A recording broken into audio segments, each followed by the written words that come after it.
এই বয়সকালে বিয়ে করতে চাইলে কিনা দেবে মাইয়া, যত বড় পীর সাবক না কেন। মুরিদকে ভিতরে কইছে বাবারা আমি বিয়ে করব। মুরিদরা আশ্চর্য, বুড়ো পীর সাহেব হুজুর বিয়ে করতে চায়, ঘটনা কি? কোন মুরিদ পীররা যত ভালোবাসুক, তাজা তাও না নতুন মাইয়েডা জালি মাইয়েডা এই দিয়ে মাইয়ের জীবন নষ্ট করতে কেউ রাজি হচ্ছে না।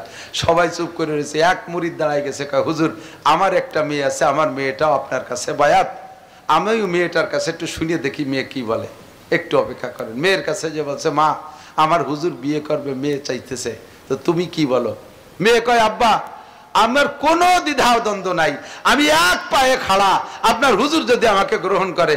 আমার হুজুর কিন্তু বুড়ো হয়ে গেছে, কিচ্ছু লাগবে না, কিয়ামতে হুজুরের স্ত্রী পরিচয় দিতে পারলেই আমার হবে, দুনিয়ার কোনো সংসার নেই। বিয়ে হয়ে গেল। সেই ঘরের সন্তান আনোয়ার শাহ কাশ্মীরি, সেই ঘরের সন্তান আনোয়ার শাহ কাশ্মীরি। এত বড় আলেম পৃথিবীতে আর আসে নাই 500 বছরের মধ্যে। আনোয়ার শাহ কাশ্মীরি সদর শাহ হুজুরের উস্তাদ, এত বড় আলেম 500 বছরের ভিতরে পৃথিবীতে আনোয়ার শাহ কাশ্মীরি মতো বড় আলেম আসে নাই। বেশি দিন আগে মারা যায়নি, স্বাধীনের কিছুদিন আগে।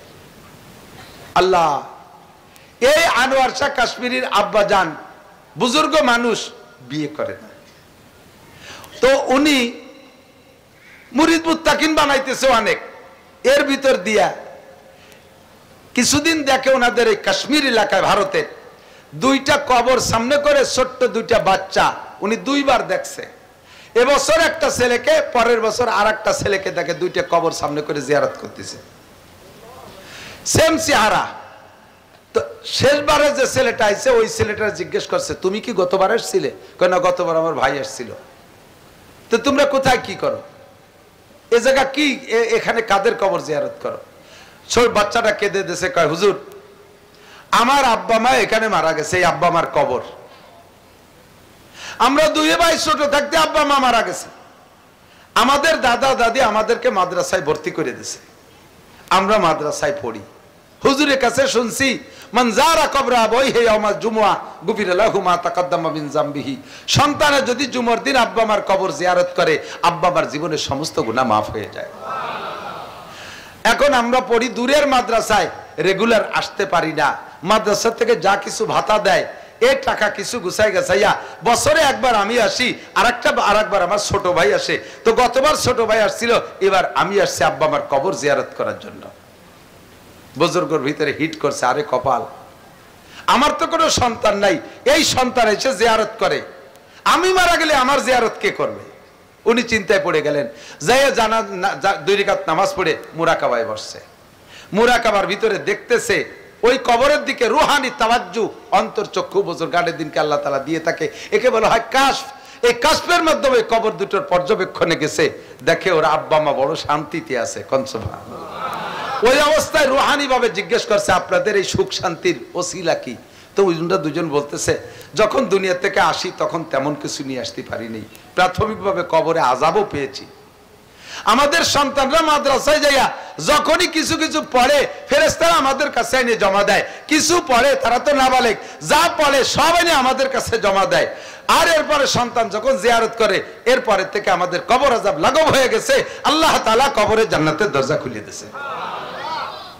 বুজুর্গর শখ হইছে, আরে কপাল, আমি এত বড় নামি দামি হুজুর, যদি আমার আমল আল্লাহ কবুল না করে তাহলে আমার কি হবে উপায়? আমার কবর জিয়ারত করার মতো তো আমার সন্তান রেখে গেলাম না। বিবাহ করার সিদ্ধান্ত নিয়েছে। সিদ্ধান্ত নিয়ে এই বয়সকালে বিয়ে করতে চাইলে কিনা দেবে মাইয়া, যত বড় পীর সাবক না কেন। মুরিদকে ভিতরে কইছে বাবারা আমি বিয়ে করব। মুরিদরা আশ্চর্য, বুড়ো পীর সাহেব হুজুর বিয়ে করতে চায়, ঘটনা কি? কোন মুরিদ পীররা যত ভালোবাসুক, তাজা তাও না নতুন মাইয়েডা জালি মাইয়েডা এই দিয়ে মাইয়ের জীবন নষ্ট করতে কেউ রাজি হচ্ছে না। সবাই চুপ করে রয়েছে। এক মুরিদ দাঁড়ায় গেছে, কয় হুজুর আমার একটা মেয়ে আছে, আমার মেয়েটাও আপনার কাছে বায়াত, আমিও মেয়েটার কাছে একটু শুনিয়ে দেখি মেয়ে কি বলে, একটু অপেক্ষা করেন। মেয়ের কাছে যে বলছে মা আমার হুজুর বিয়ে করবে, মেয়ে চাইতেছে, তো তুমি কি বলো? মেয়ে কয় আব্বা আমার কোনো দ্বিধা দ্বন্দ্ব নাই, আমি এক পায়ে খাড়া, আপনার হুজুর যদি আমাকে গ্রহণ করে। আমার হুজুর কিন্তু বুড়ো হয়ে গেছে, কিচ্ছু লাগবে না, কিয়ামতে হুজুরের স্ত্রী পরিচয় দিতে পারলেই আমার হবে, দুনিয়ার কোনো সংসার নেই। বিয়ে হয়ে গেল। সেই ঘরের সন্তান আনোয়ার শাহ কাশ্মীরি, সেই ঘরের সন্তান আনোয়ার শাহ কাশ্মীরি। এত বড় আলেম পৃথিবীতে আসে নাই 500 বছরের মধ্যে। চলতি লাইব্রেরি দারুল উলুম দেওবন্দ আমি গিয়েছি, এদিকে 100 ফিট, এদিকে 100 ফিট। আমাদের এই একতলা 2 তলা বিল্ডিং যতটুক, এই বিল্ডিংটা একতলা এতটুক, এরকম ছাদ পর্যন্ত র‍্যাকে র‍্যাক কিতাব ভরা, সম্পূর্ণ কিতাব, ভিতরে চিকন চিকন গলি, লক্ষ লক্ষ কিতাব। বলা হয় এই লাইব্রেরিতে যত কিতাব আছে সমস্ত কিতাবের হাফেজ আনোয়ার শাহ কাশ্মীরি। চলতি লাইব্রেরি, রানিং লাইব্রেরি, ওই বাপের সন্তান। আওয়ালাদিন সালিহিন ইয়াদউলাহু, নেক সন্তান রেখে যাবেন, কবরের কাছে জিয়ারত করবে, রব্বির হামহুমা পড়বে, এই কাজগুলো করে যাব, পারবো না ইনশাআল্লাহ? ও বাপ, একটু ফিকির করেন, একটা সন্তানরে আলেম বানান, একটা সন্তানরে আলেম বানান, তাহলে ওই বাড়িটা পুরো ঠিক হয়ে যাবে। একটা ভাই যদি আলেম হয়, অন্য ভাইরা জেনারেল হলিও, ওই ভাইয়ের আলেম ভাইয়ের সম্মানার্থে হলিও সেই বাড়ির মেয়েরা বেপর্দা করে না, সেই বাড়ি টেলিভিশন ভিসিআর যায় না, সেই বাড়ি ব্যারাকের অফিসাররা ঢুকতে পারে না, ওই বাড়ি গান বাজনা হয় না, ওই বাড়ির বিয়ের অনুষ্ঠানে কনসার্ট বাজে না, কনসার্ট হয় না, ঢাক ঢোল বাজে না, ওই বাড়ি কোনো গান বাজনা হতে পারে না। আমার বিশ্বাস, কথা বলেন ঠিক কি ঠিক না? এই জন্য আল্লাহ তাআলা আমাদের তৌফিক দান করুন। আমার অত্যন্ত প্রিয় এই এলাকার ছাত্র উলামায়ে কিরাম যারা আছে, আল্লাহ তাআলা তাদের থেকে আরো আহলে হক উলামায়ে কিরাম প্রোটেকশন দিক, সবাই বলেন আমিন। সংক্ষিপ্ত কথা যেটা বলতে চাইছি সেটা হলো আদ-দুনিয়া দারুল মিসাল, যা আয়াত পড়ছি তার তরজমা বলে দোয়া করে দেব। আদ-দুনিয়া দারুল মিসাল, দুনিয়া হলো দৃষ্টান্তের ঘর, আখেরাতের উদাহরণ দুনিয়া, দুনিয়ায় যা আছে আখেরাতেও তাই আছে। পার্থক্য শুধু এতটুক, আখেরাতের গুলো ভালো, আখেরাতের গুলো স্থায়ী, আখেরাতের গুলো নষ্ট হয় না। দুনিয়ায় সামান্য এবং নগণ্য, মানসম্মত নয় এবং ক্ষণস্থায়ী, অল্পক্ষণ পরে তা থাকে না। কতক্ষণ ঠিক কি ঠিক না? গোশত রান্না করে রেখে দিলি, ফ্রিজে যদি না রাখেন 2-5 বছর থাকে, নষ্ট হয় কি হয় না? দুধ ভালো থাকে? থাকে না। কোনো কিছু ভালো থাকে না, কত বলবো, কোনোটা ভালো থাকে না, সবগুলো কিছুদিনের ভিতরে নষ্ট হয়ে যায়। আর জান্নাতের মধ্যে ফ্রিজ লাগবে না, সবকিছু একাধারে তাজা তাজা নতুন নতুন আসতে থাকবে, ও জায়গা বাসি গান্দা করেও খাওয়া লাগবে না। বেজে গেল, কত বেজে গেছে? প্রায় 12টা, 12:15 বেজে গেছে। খেয়ে দিয়ে শুতি অবশ্যই 1টা বেজে যাবে। আর 1টার সময় যে শোয়ার পরে যদি ঘুম আইসেই যায়, একান্ত বুজুর্গ আল্লাহ ওয়ালা যারা, তারা ছাড়া ফজরের সময় উঠতে খুব কষ্টই হবে, ঠিক না? তা আজকে 1টায় শুইলে আজকে ফজরে উঠতে পারবেন না। কেন পারবেন না? গভীর রাত্রে শুইছি, উঠতে পারি নাই। রমজান মাসে তারাবির নামাজ পড়িয়ে যাইয়ে কিন্তু শুয়ে পড়ে না, এরপরে গাল গপ এটা ওটা করতে করতে রমজানও 12টা 1টা বাজে যায় শুতি, আবার রাত 3টের সময় উঠে যায়। ওটা কি ওঠে না? রমজানে ওই রাত 3টায় উঠা যায়, তাহাজ্জুদ পড়া যায়, ফজরের নামাজ পড়া যায়, এখন যায় না কেন? কোন তো রমজানে রাত 3টের সময় উঠলি খাওয়া যায়, 3টের সময় উঠলি, अरे हम 3টের সময় উঠলি তো এক গ্লাস পানিও দেয় না, তা খালি খালি ওঠো কে?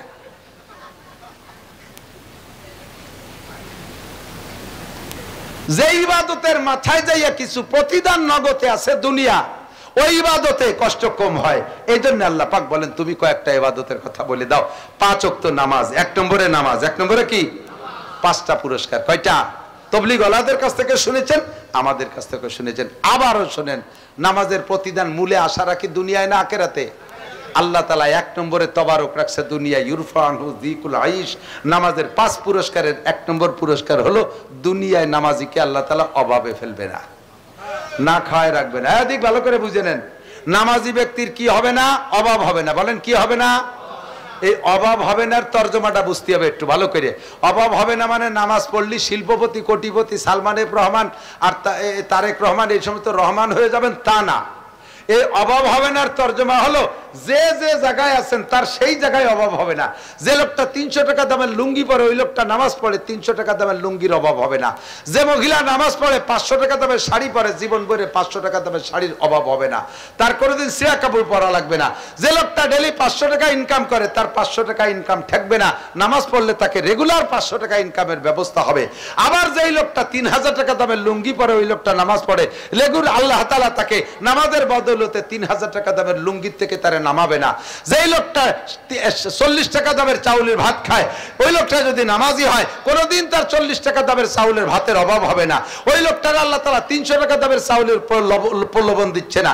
আবার যেই লোকটা 300 টাকা দামের চাউলের ভাত খায়, ওই লোকটা যদি নিয়মিত নামাজি হয়, আল্লাহ তাআলা তাকে 300 টাকা দামের চাউলের ভাতের অভাবে ফেলবে না।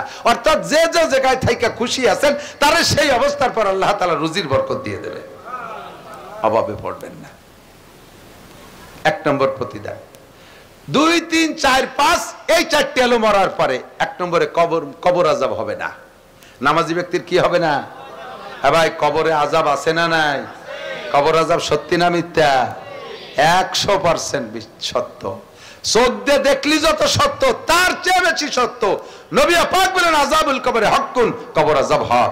এ মহিলা ভয় পাও, মহিলা ভয় পাও, এই কবর আযাব থেকে যদি বাঁচতে চাও তাহলে নামাজ ঠিক করো। নবী পাক বলেছেন 5 পুরস্কারের 2 নম্বর পুরস্কার ইরফান হুজিকুল আইশ ওয়া আযাবুল কবর, কবর আযাব হবে না। 3 নম্বরে ইউতিহিল্লাহু কিতাবাহু বিয়ামিনিহি, আল্লাহ তাআলা ডান হাতে আমলনামা দিয়ে দেবেন। কোন হাতে? আর যে ব্যক্তি ডান হাতে টিকিট পেয়ে গেছে ওর আর কোনো জায়গা ঠেকবে না। ইয়ামুরু আলা সিরাতে কাল বারক, পুলসিরাতের কাছে চলে যাবে। পুলসিরাতের উপার বেস্তে, এই বেস্তে কোন পাশে? হ্যাঁ, তালতলা ব্রিজের উপার। কোন জায়গা?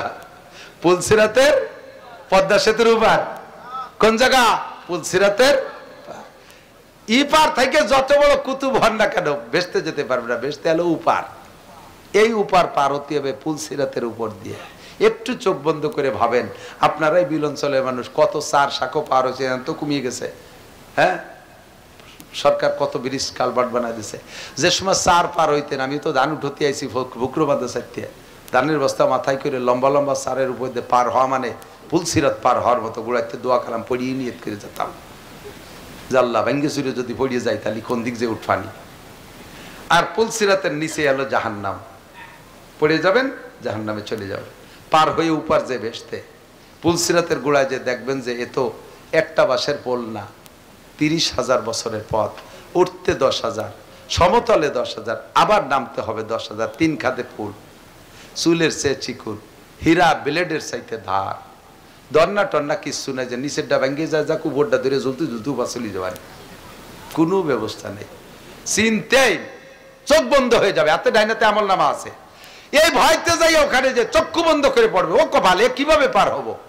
চোখ খুলে দেখবেন যে উপার চলে গেছেন, কোন ফাঁকে গেছেন তা টের ওখানে নাই। নামাজি ব্যক্তি, নামাজি ব্যক্তি কোন ব্যক্তি? শুধু জুমার নামাজ পড়ছে এরা, বছরে 2 বার ঈদের নামাজ পড়ছে এরা, 5 সালাওয়াত 5 ওয়াক্ত নামাজ পড়তে। পুলসিরাত পার হইয়া ফাঁকা সরের মধ্যে ঘুরে বেড়াবো না। পুলসিরাত পার হচ্ছে যে বেস্তের কথা বলো না, সিরুজুর তা তো দেখতেছি না, এদি পদ্মা সরের মতো ফাঁকা ফাঁকা সর, বাইলি সর, ওরকম কিছু না। ওয়ায়াদখুলুল জান্নাতা বিগয়রি হিসাব। পুলসিরাতে নামার সাথে সাথে ফেরেশতারা ঢুকই নিয়ে যাবে জান্নাতুল ফিরদাউসি নুজুলা। ফেরেশতারা বসে রয়েছে, আল্লাহ পাক বিশাল মেহমানদারি নিয়ে বসে রয়েছে। ঢুকবেন তো যে হাজার হাজার প্লেট ভরা খানা, খালি খাবেন আর খাবেন, কন্যা সুবহানাল্লাহ। তাহলে নামাজের প্রতিদানে দুনিয়াও আছে আখেরাতও আছে, যাকাতের প্রতিদানে দুনিয়াও আছে আখেরাতও আছে। যাকাত দিলে মাল বাড়ে, যাকাত দিলে মাল বাড়ে। বিশ্বাস না করে দিয়ে দেখেন, যাকাত দেবে কিনা তাকে দেন। যার কাছে 52.5 ভরি রূপার দাম, অর্থাৎ 1,05,000 টাকা, সাধারণ একটা মুদি দোকানে 1,05,000 টাকার মাল আছে, সারা বছর ব্যবসা করে দোকানে থেকে লাভ নিয়ে খাইছে দিয়েছে, বছরের শেষে হিসাব করে দেখে 1,05,000 টাকার মাল আছে, ওর 40 ভাগের 1 ভাগ যাকাত দিতে হবে। আপনাদের খেতে যে ইরি ধান ফলে এর 40 ভাগের 1 ভাগ যাকাত দিতে হবে। এইটা ওই টাকার হিসেবে, এটা ফসলের ওষুধ। আল্লাহু আকবার। সর্বনিম্ন 1,05,000 টাকা কের কাছে যদি সারা বছর নাড়াচাড়া হয়, সারা বছর থাকে, যাকাত দিতে হবে। দেখবেন দিয়ে দেখেন আগামী বছর মাল বেড়ে যাবে, আগামী বছর মাল বেড়ে যাবে। আর যাকাতের বিনিময় তো পরকালে রয়েছেই। হজ করলে আল্লাহ তাআলা রুজির বরকত বাড়ায় দেয়। হাদিসে আসছে যে ব্যক্তি হজ আর উমরা করে মরণকাল পর্যন্ত আল্লাহ তারে অভাব দেয় না। আল্লাহ তাআলা, কত মানুষ পয়সাওয়ালা রয়েছেন, একটা বার কি মনে চায় না একটু যাইতে? একটা বার কি কাবা দেখতে মনে চায় না? খালি জমি রাখেন, খালি জমি রাখেন, 1 বিঘে বেচেন দিয়া যে দেখে আসেন। লাভ কি জানেন? ওই জায়গা যদি হজে যাইয়ে 40 দিন থাকেন, 40 দিন মক্কায় থাকবেন, মক্কায় থাকবেন 30 দিন বা 32 দিন, মদিনায় থাকবেন 8 দিন, একদিন মাঝে মাঝে যাতায়াতের জন্য কম বেশ হইতে পারে। এই 28-29 দিন মক্কায় থাকবেন, এক দিন 5 ওয়াক্ত নামাজ পড়বেন, 1 ওয়াক্ত নামাজের বিনিময়ে 1,27,000 ওয়াক্ত নামাজের সওয়াব পাবেন। তাহলে 30 দিনে 5 30 150 ওয়াক্ত নামাজ পড়ছেন, এর গুণ দেন। জীবনে বাংলাদেশে থেকে আকাম কুকাম করে যত নামাজ মিস করছেন, আল্লাহর রহমতে তার গ্যাপ গর্ত সব ওই দিয়ে বন্ধ করে দেবে আল্লাহ তাআলা। এই সব ক্ষতিপূরণ হয়ে যাবে। কাজেই বেশি কিনে একটা যান, ওইদিক যান, ঘুরিয়ে আসেন, উমরায় যান, নেকি কামাই করে আসেন। আল্লাহ কুরবানি করলে নেকি যা আছে তো আছে, আগামী বছর আল্লাহ তাআলা কুরবানির আরো বড় তৌফিক দিয়ে থাকেন। এই জন্য প্রত্যেকটা ইবাদত আল্লাহ পাক বলেন মান কানা ইউরিদু হারসাল আখিরা নাজিদ লাহু ফি হারসিহি, যে ব্যক্তি আখিরাতের ক্ষেত চাষ করে অল্প চাষে তারে অধিক পরিমাণ দিয়ে থাকি, আর যারে আখিরাতের ক্ষেত চাষ করে তারে শুধু আখিরাতই দেই না, আবার তারে দুনিয়াও দেই। ওমান কানা ইউরিদু হারসাদ দুনিয়া নুতিহি মিনহা ওমা লাহু ফিল আখিরাতি বিন নসিব, আর যে ব্যক্তি আখিরাতকে বিশ্বাস না কইরা শুধু দুনিয়ার দান্দায় জীবন যাপন করে, দুনিয়াই কামাই করার দান্দায় পড়ে থাকে, ওই লোকটারে দুনিয়া কিছু দেই, তবে ওমা লাহু ফিল আখিরাতি মিন নসিব, পরকালে কিছুই পাবে না, পরকালে কিছুই পাবে না। আল্লাহ তাআলা আমাদের আখিরাতের উদ্দেশ্যে ইবাদত কইরা দুনিয়া আখিরাতের বৈধ সব কিছু নসিব করে, সবাই বলি আমিন। সব কিছু নসিব করে বলেন আমিন। সামনে আপনাদের ঈদ ধান এখনো তো লাগা না, তো দেরি আছে না, বহু দেরি আছে। এত আগে তে লেহালি হবেটাকে মনে থাকবে না। তবে ইরিদান যদি আল্লাহ দেয়, যদি আল্লাহ দেয়, আপনাদের অভ্যাস আছে আমি জানি, ফুকরো মাদ্রাসাতে আইসে এই ফলসি নিজাম কাতিতে 60-70-80 মন দান কালেকশন করে নিয়ে গেছি। ফলসির হুজুর হযরত মাওলানা শহীদুল্লাহ সাহেব, শিহাবুদ্দিন সাহেব, আদিব সাহেব, মাহবুব সাহেব, এরা সবাই এই যে এরা যারা ছাত্র আছে এখানে হুজুর হয়ে গেছে, এরাই তো কালেকশন করছে। ফুকরো গ্রামের চাইতে ফুকরোর মাদ্রাসার জন্য ফুকরো গ্রামের থেকে যা কালেকশন হইতো তার চেয়ে বেশি নিয়ে যেতাম আমরা ফলসি নিজামকান্দি থেকে। আমি বেশিরভাগ আসতাম হুজুরির সাথে। তা আপনাদের মাদ্রাসা আগে যা ছিল অনেক সুন্দর হয়েছে, আলহামদুলিল্লাহ অনেক সুন্দর হয়েছে, খুব ভালো লাগছে এবার এসে দেখে। এটা আপনাদেরই অনুদান, টাকা দিয়েছেন, পয়সা দিয়েছেন, সিমেন্ট দিয়েছেন, রড দিয়েছেন, বালি দিয়েছেন। সামনে মৌসুমে ইরিধান হইলে ওই সময় ইরিদান হলে 5 মন দান দেবেন আল্লাহর রাস্তায় মাদ্রাসায়, এমন একটা মানুষ সর্বপ্রথম হাত দেখাবেন।